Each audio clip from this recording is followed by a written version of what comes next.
नीति शतक में भर्तृहरि विभिन्न विषयों पर अपने अनुभव से प्राप्त ज्ञान का वर्णन कर रहे हैं। हमें उस ज्ञान से लाभान्वित कर रहे हैं। उन्होंने दुर्जनों के बारे में, सज्जनों के बारे में अनेक विचार व्यक्त किए हैं। कई श्लोकों में उन्होंने विचार व्यक्त किए हैं। धनिकों के बारे में, विद्वानों के बारे में, विद्या के विषय में, राजाओं के विषय में, सभी के विषय में वे अपने अनुभव को बता रहे हैं। तो महान व्यक्तियों के क्या लक्षण होते हैं, महान व्यक्तियों में क्या विशेषताएं होती हैं, इस विषय में पहले भी कई श्लोकों में वो बता चुके हैं और अभी फिर बता रहे हैं कि महान व्यक्तियों में कुछ ऐसी विशेषताएं होती हैं जो उनमें स्वभावतः ही होती हैं, जिसके लिए उन्हें कोई प्रयास करने की आवश्यकता नहीं होती। तो कहते हैं, विपदि धैर्यम अथ अभ्युदये क्षमा सदसि वाक् पटुता युधि विक्रमः यशसि चाभिरुचिर्व्यसनं श्रुतौ प्रकृति सिद्धमिदं ही महात्मनाम्। विपदि धैर्यम, विपत्ति में धैर्य, अथ और अभ्युदय क्षमा, उन्नति में सहनशीलता, सदसि वाक् पटुता, सभा में वाक् कुशलता, युधि विक्रमः, युद्ध में पराक्रम, यशसि च अभिरुचि और यश के प्रति अभिलाषा, अभिरुचि, व्यसनम श्रुतौ ज्ञान प्राप्ति का शौक, प्रकृति सिद्धम इदम ही महात्मनाम, इदम यह महात्मनाम महान व्यक्तियों को प्रकृति सिद्धम, प्रकृति से ही, स्वभाव से ही सिद्ध होता है। विपत्ति में धैर्य, उन्नति की स्थिति में सहनशीलता, सभा में वाक् कुशलता, युद्ध में पराक्रम, यश के प्रति अभिरुचि, ज्ञान प्राप्ति का शौक, और ये जो गुण हैं ये महान व्यक्तियों को स्वभावतः ही सिद्ध होते हैं, उन्हें अर्जित नहीं करने पड़ते। ये गुण उनमें स्वतः ही अपने आप ही आ जाते हैं। तो क्या कहना चाहता है कवि कि वे विपत्ति में धैर्य रखते हैं। जो महान व्यक्ति होते हैं स्वभावतः ही विपत्ति में धैर्य रखते हैं, दीनहीन प्रदर्शित नहीं करते, स्वयं को घबराते नहीं हैं, दुखी नहीं होते और धैर्य के साथ जो भी संकट है उसका सामना करते हैं। और यदि अभ्युदय का समय है, बहुत उन्नति कर रहे हैं, खूब वैभव है, खूब अधिकार है, तो वे सहनशील हो जाते हैं। फिर जो अपने से कमजोर स्तर के प्राणी हैं उन पर कोई अत्याचार नहीं करते, उनके सामने कोई घमंड नहीं दिखाते। वाक् कुशलता होती है उनमें, लेकिन हर समय ही अपने ज्ञान का बखान नहीं करते रहते। लेकिन जहाँ सभा में बोलने की आवश्यकता है, जहाँ किसी विषय पर अपने विचार व्यक्त करने की आवश्यकता है, वहाँ वे चुप नहीं रहते, वहाँ वे अपनी वाक् कुशलता, वाक् पटुता अवश्य दिखाते हैं। और युद्ध में पराक्रम दिखाते हैं। युद्ध में वे अपने पराक्रम का प्रदर्शन करते हैं। दीनहीन व्यक्तियों पर कोई अत्याचार नहीं करते अपने बल के आधार पर, लेकिन युद्ध में वे बिल्कुल पीछे नहीं हटते, पराक्रम से युद्ध करते हैं। यश की प्राप्ति की उन्हें अभिलाषा होती है, ऐसे कर्म करते हैं वो कि उनका यश बढ़े। और ज्ञान प्राप्ति का तो उनको शौक होता है, लत होती है कि कैसे भी, कहीं से भी कुछ भी ज्ञान मिल जाए वो उसको अर्जित कर लें। तो ये उनके स्वाभाविक गुण होते हैं, महान व्यक्तियों के स्वाभाविक गुण होते हैं। यहाँ अर्थांतर न्यास अलंकार है और द्रुत विलंबित छंद है। अब फिर बताते हैं कि सज्जन लोग किस तरह से व्यवहार करते हैं, क्या उनका आचार विचार होता है, किस तरह का उनका लोगों के प्रति व्यवहार होता है। यद्यपि जो कार्य वो करते हैं वो किसी भी तरह सरल नहीं है, पर सज्जन हैं तभी वो सज्जन हैं कि वो इन कार्यों को करते हैं, इन कार्यों का निर्वाह कर पाते हैं। तो किस तरह के व्रत का पालन करते हैं सज्जन, किस तरह के कठोर व्रत का पालन करते हैं, जो सुनने में भले ही सरल लगे लेकिन निर्वाह करने में बहुत कठिन है। तो वो क्या व्रत है वो बताते हैं। प्रदानम प्रच्छन्नम, छिपा हुआ, प्रदानम दान, छिपकर दान देना, किसी को पता न चले इस तरह से दान देना। गृहम उपगते संभ्रम विधि, गृहम उपगते, घर आए हुए के प्रति, संभ्रम विधि, सम्मान पूर्ण व्यवहार, आदर का व्यवहार, घर आए हुए के प्रति सम्मान का व्यवहार। अब कोई कहे कि ये तो सरल ही है, घर आए हुए का स्वागत सत्कार तो हर कोई करता है, लेकिन नहीं, घर पर कोई भी आए, कोई निम्न व्यक्ति आए, कोई निचले पद पर स्थित व्यक्ति आए, कोई सेवक आए, कोई शत्रु भी आए, सबके प्रति आदर पूर्ण व्यवहार। प्रियम कृत्वा मौनम, प्रिय करके, किसी का उपकार करके, मौनम चुप रह जाना, बिल्कुल जताना नहीं कि मैंने उसका उपकार किया है। और सदसि कथनम चापि उपकृते, और उपकृते उपकार का, कोई उन पर उपकार कर दे उसका सदसि सभा में कथन करना, और अपने ऊपर किए गए उपकार का सभा में कथन करना, सबको बताना कि उसने मेरा ये हित किया है। ये कृतज्ञता का ज्ञापन, कृतज्ञता बहुत बड़ा गुण है, तो वो कृतज्ञता का ज्ञापन करने में बिल्कुल पीछे नहीं रहते। अनुत्सेको लक्ष्म्याम धन प्राप्ति पर, लक्ष्मी प्राप्त होने पर अनुत्सेक घमंड न करना। माया पाही काई मद नाई, जो माया मिल जाए तो किसको घमंड नहीं होता, लेकिन सज्जन वही है जो लक्ष्मी प्राप्त करके भी घमंड न करे। निरअभिभव सारः पर कथा, और निरअभिभव सारः तिरस्कार से रहित, पर कथा पराई बातचीत, दूसरों के विषय में जो बातचीत होती है उसमें बिल्कुल भी तिरस्कार नहीं होता उनकी, वे कभी भी परनिंदा नहीं करते।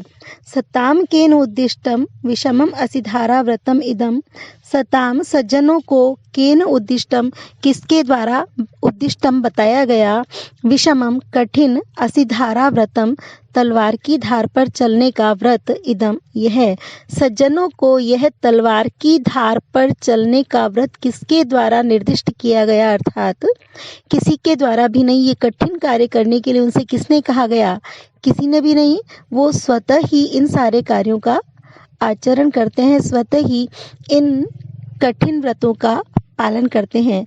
तो सज्जन व्यक्ति क्या करते हैं कि छिपकर दान देना, किसी को बताना नहीं, जताना नहीं, छिपकर देना, घर आए हुए प्रत्येक व्यक्ति के प्रति आदरपूर्ण व्यवहार करना, प्रिय करके चुप रहना, और अपने ऊपर किए गए उपकार का सभा में कथन करना, लक्ष्मी की प्राप्ति होने पर घमंड न करना, और पराई बातचीत में बिल्कुल भी तिरस्कार व्यक्त न करना, अर्थात पर निंदा न करना। सज्जनों को यह कठोर तलवार की धार पर चलने जैसा व्रत किसने बताया है, अर्थात किसी ने भी नहीं, वे स्वेच्छा से ही इस कठिन व्रत का पालन किया करते हैं। यहाँ पर सज्जनों के व्यवहार के विषय में कहा है कि उनके कुछ नियम होते हैं व्यवहार संबंधी, और वो उनका कड़ाई से पालन करते हैं। यद्यपि उन नियमों का निर्वाह सरल नहीं है, पर वे अवश्य ही करते हैं। उन नियमों का पालन करने के कारण ही उनकी सज्जनता है। तो यहाँ अर्थापत्ति अलंकार है और शिखरिणी छंद है। अब फिर वो बताते हैं कि महापुरुषों के वास्तविक अलंकरण क्या है सज्जनों के स्वाभाविक अलंकरण, उनकी शोभा किससे बढ़ती है। तो सज्जनों के लिए क्या स्वाभाविक मंडन है, क्या अलंकरण है, उसके विषय में बताते हुए कवि कहता है, करे श्लाघ्यस्त्यागः शिरसि गुरुपाद प्रणयिता, मुखे सत्यावाणी विजयी भुजयोर वीर्यमतुलम, हृदि स्वच्छावृत्ति श्रुतम अधिगतम च श्रवणयो, विनाप्यैश्वर्येण प्रकृति महताम मंडनम इदम। करे श्लाघ्य त्यागः, करे हाथ में श्लाघ्य प्रशंसनीय त्याग, हाथ में प्रशंसनीय त्याग, हाथ में कड़े इत्यादि धारण करके वो हाथों की शोभा नहीं बढ़ाते, उनके हाथों की शोभा होता है प्रशंसनीय त्याग। हाथ से वो धन संपत्ति का त्याग करते हैं, वही उनके हाथों की शोभा है। शिरसि गुरुपाद प्रणयिता, शिरसि और सिर पर गुरुपाद प्रणयिता, गुरु के पाद चरणों में प्रणयिता झुकना, सिर पर गुरु के चरणों में झुकना उनके मस्तक का आभूषण है। मस्तक पर कोई पगड़ी इत्यादि आभूषण इत्यादि शिरोभूषण धारण करे वो उनका आभूषण नहीं है, उनका मस्तक गुरु चरणों में झुकता है, वही उनके मस्तक का अलंकरण है। मुखे सत्यावाणी, मुख में सुगंधित मुखवास का प्रयोग करें, सुगंधित इलायची इत्यादि खाएं, वो उनके मुख का अलंकरण नहीं है, बल्कि उनके मुंह में जो सत्यवाणी निवास करती है वो सत्यवाणी उनके मुख का अलंकरण है। विजयी भुजयोर वीर्यम अतुलम, और विजय प्राप्त करने वाली भुजाओं में अतुलम अतुलनीय वीर्यम बल, विजय प्राप्त करने वाली भुजाओं में अतुलनीय बल ही उनका अलंकरण है। भुजाओं में वो बाजूबंद धारण करे उससे उनकी शोभा बढ़े वो नहीं है, उनकी भुजाओं में जो अद्भुत बल होता है, जिन भुजाओं के बल पर वो विजय प्राप्त करते हैं, उन भुजाओं में रहने वाला बल ही उनकी शोभा है। हृदय स्वच्छावृत्ति, वो हृदय के ऊपर बहुमूल्य मोतियों इत्यादि के हार धारण नहीं करते, उससे हृदय की शोभा नहीं बढ़ाते। उनके हृदय की शोभा उसकी निष्कपट वृत्ति से होती है। उनका जो निष्कलुष हृदय होता है, पाप रहित हृदय है, वो स्वच्छता ही, उसकी निष्कलुषता ही हृदय की शोभा है। श्रुतम अधिगतम च श्रवणयो, और श्रवणयो कानों का आभूषण क्या है? अधिगतम उनके द्वारा प्राप्त किया गया, सुना गया। श्रुतम ज्ञान, और कानों का आभूषण उनका ज्ञान है।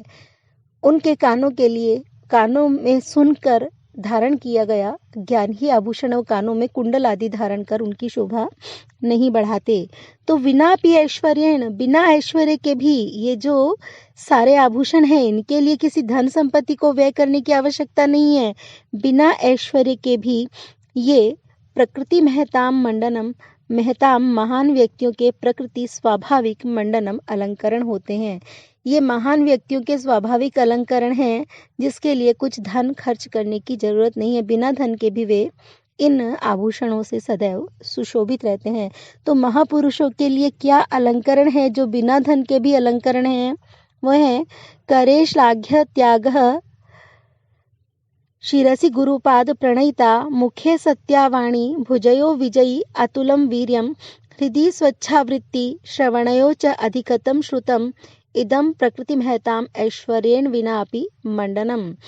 हाथ में प्रशंसनीय त्याग, सिर पर गुरु के चरणों में नमन करना, मुख में सत्यवाणी, भुजाओं में विजय प्राप्त करने वाला अतुलनीय बल, हृदय में स्वच्छ वृत्ति या निष्कलुष वृत्ति, कानों में प्राप्त किया गया ज्ञान, यह महान व्यक्तियों का स्वाभाविक बिना ऐश्वर्य के ही मिलने वाला अलंकरण है। महान व्यक्तियों के विविध अंगों के ये विभिन्न अलंकरण हैं, और जो बिना ऐश्वर्य के भी उन्हें सरलता से प्राप्त हो जाते हैं। तो यही उनके वास्तविक आभूषण है। सोने चांदी के आभूषण तो दिखावा भर है, वे सचमुच के आभूषण नहीं है, सच्चे आभूषण नहीं है। और सच्चे आभूषण तो यही है जो महान व्यक्तियों को स्वभावतः ही प्राप्त होते हैं, और इनमें कोई धन वैभव भी खर्च नहीं होता। यहाँ पर उदात्त अलंकार है, महान व्यक्तियों की उदात्तता का वर्णन है, और शिखरिणी छंद है। अब सज्जनों की मनोवृत्ति के बारे में बताते हैं कि सज्जन एक ही समय में कोमल भी होते हैं, कठोर भी होते हैं, और दोनों उनमें कैसे होते हैं? वो अवसर के अनुकूल अपने आप को ढाल लेते हैं और हर परिस्थिति में ढल जाते हैं, हर परिस्थिति का बड़ी आसानी से सामना कर लेते हैं। तो क्या करते हैं सज्जन? संपत्सु महताम चित्तम भवति उत्पल कोमलम, आपत्सु च महाशैल शिला संघात कर्कशम। संपत्सु, संपत्तियों में, महताम चित्तम, महान व्यक्तियों का चित्त, भवति हो जाता है, उत्पल कोमलम, उत्पल के समान, कमल के समान, कोमलम कोमल। संपत्ति में महान व्यक्तियों का चित्त कमल के समान कोमल हो जाता है। आपत्सु च, और आपत्सु, आपत्ति में, महाशैल शिला संघात कर्कशम, महाशैल महापर्वत के शिला संघात, पत्थरों के समूह के समान, शिलाओं के समूह के समान, कर्कशम कठोर। संपत्ति की स्थिति में, सुख की अवस्था में महान व्यक्तियों का चित्त कमल के समान कोमल हो जाता है, और आपत्ति के समय महापर्वत की शिलाओं के समूह के समान कठोर हो जाता है। तात्पर्य क्या है कि जब सुख के दिन होते हैं, खूब धन वैभव होता है, सत्ता होती है, बड़ा अच्छा समय होता है, तो महान व्यक्तियों का हृदय बड़ा कोमल हो जाता है, बहुत उदार हो जाते हैं, सबकी दिल खोलकर सहायता करते हैं। और जब कष्ट आता है, जब आपत्तियां आन पड़ती हैं, तो वे अत्यंत कठोर हो जाते हैं, बड़ी आसानी से उन समस्त आपत्तियों का सामना कर लेते हैं, बिना दुखी हुए, बिना परेशान हुए। तो ये सज्जनों में ये गुण होता है कि वो अवसर के अनुकूल उदार और कठोर दोनों हो सकते हैं, कोमल और कठोर दोनों हो सकते हैं। वो सुख की स्थिति में अपने सुख को सबसे बांटते हैं, लेकिन दुख को वो बड़ी दृढ़ता के साथ स्वयं सहन कर लेते हैं। तो यहाँ समुच्चय अलंकार है और अनुष्टुप छंद है। अब संगति के बारे में बताते हैं कि संगति का कितना बड़ा परिणाम होता है, संगति कितनी महत्वपूर्ण है, और व्यक्ति जैसा साथ करता है वैसा ही बन जाता है, वैसा ही उसे परिणाम प्राप्त होता है। तो संगति का महत्व बहुत अधिक है, और हमें इसीलिए सोच समझकर साथ ढूंढना चाहिए, संगति करनी चाहिए। तो कवि यहाँ पर बताता है, उदाहरण देकर स्पष्ट करता है, बहुत सरलता से समझ में आ जाए।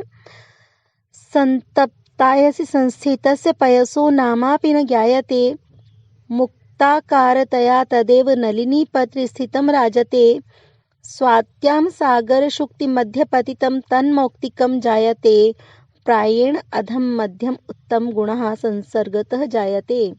संतप्त अयसी, संतप्त तपते हुए, अयसी लोहे पर, संस्थितस्य पड़े हुए, पयसः पानी का, नामापि नाम भी न ज्ञायते ज्ञात नहीं होता। तपते हुए लोहे पर पड़े हुए पानी का नाम भी ज्ञात नहीं होता। मुक्ताकारतया तदेव नलिनी पत्र स्थितम राजते, तदेव वही नलिनी पत्र स्थितम कमलिनी के पत्ते पर पड़ा हुआ, मुक्ताकारतया मोती के आकार में, राजते सुशोभित होता है। वही कमलिनी के पत्ते पर स्थित होने पर मोती के समान सुशोभित होता है। स्वात्याम सागर शुक्ति मध्य पतितम, और स्वात्याम स्वाति नक्षत्र में, सागर शुक्ति मध्य पतितम सागर की सीपी के मध्य बीच में, पतितम गिरा हुआ। स्वाति नक्षत्र में सागर की सीपी में गिरने पर, तन मौक्तिकम तत्व वह मौक्तिकम मोती जायते बन जाता है। स्वाति नक्षत्र में सागर में सीपी के मध्य गिरने पर वही मोती बन जाता है।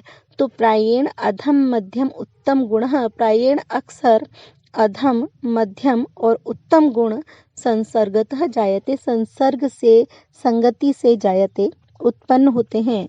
प्रायः अधम मध्यम और उत्तम गुण संसर्ग से संगति से प्राप्त होते हैं। तो कवि ने उदाहरण दिया कि पानी की बूंद एक ही है, उसके अलग अलग साथ बता रहे हैं, अलग अलग संगति बता रहे हैं। पानी की वो एक ही बूंद, पानी का गुण धर्म स्वभाव तो एक ही रहेगा ना। तो पानी की बूंद यदि तपते हुए लोहे पर डाल दी जाए तो वो एकदम भाप बनकर उड़ जाएगी, गायब हो जाएगी, उसका अस्तित्व ही समाप्त हो जाएगा, उसकी इतनी दुर्गति होगी कि अस्तित्व ही समाप्त हो जाएगा। वही पानी की बूंद अगर कमलिनी के पत्ते पर गिरती है तो कमलिनी के पत्ते पर पड़ी हुई वो मोती के समान सुशोभित होती है, बड़ी सुंदर लगती है। और वही पानी की बूंद यदि स्वाति नक्षत्र में समुद्र में सीपी के मुंह में जा पड़े, खुली हुई सीपी में जा पड़े, तो कुछ समय में वो पानी की बूंद मोती बन जाती है। तो एक ही प्रकार की पानी की बूंद है और तीन अलग अलग प्रकार के व्यक्तियों का संसर्ग करने से, अलग अलग पदार्थों के संसर्ग से उसकी तीन अलग अलग गतियां होती हैं। तपते हुए लोहे अर्थात नीच का संसर्ग करने से उसकी बिल्कुल अधम गति हो गई, उसका अस्तित्व ही नष्ट हो गया। कमलिनी के पत्ते अर्थात मध्यम का संसर्ग करने से उसकी मध्यम गति हुई, उसमें कुछ गुण आए, वो अच्छी लगने लगी, सुशोभित होने लगी, मोती जैसी दिखाई देने लग गई। और उत्तम अर्थात सीपी का संसर्ग करने से उसकी स्थिति क्या हुई कि वो भी श्रेष्ठ हो गई, उत्तम हो गई, वो भी मोती बन गई, मोती जैसी नहीं रही, अब वो मोती बन गई, खुद मोती बन गई।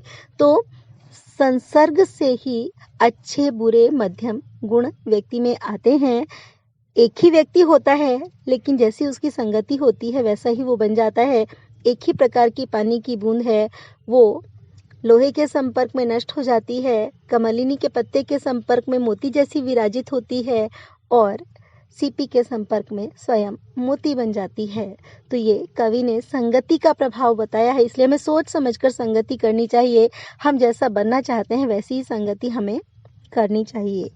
तो तपते हुए लोहे पर पड़े हुए पानी का नाम भी ज्ञात नहीं होता, वही कमलिनी के पत्ते पर स्थित होने पर मोती के रूप में सुशोभित होता है, और वही स्वाति नक्षत्र में सागर में सीपी के मध्य गिरने पर मोती बन जाता है। तो प्रायः अधम मध्यम और उत्तम गुण संसर्ग से उत्पन्न होते हैं। ये समुच्चय अलंकार है और शार्दूल विक्रीडित छंद है।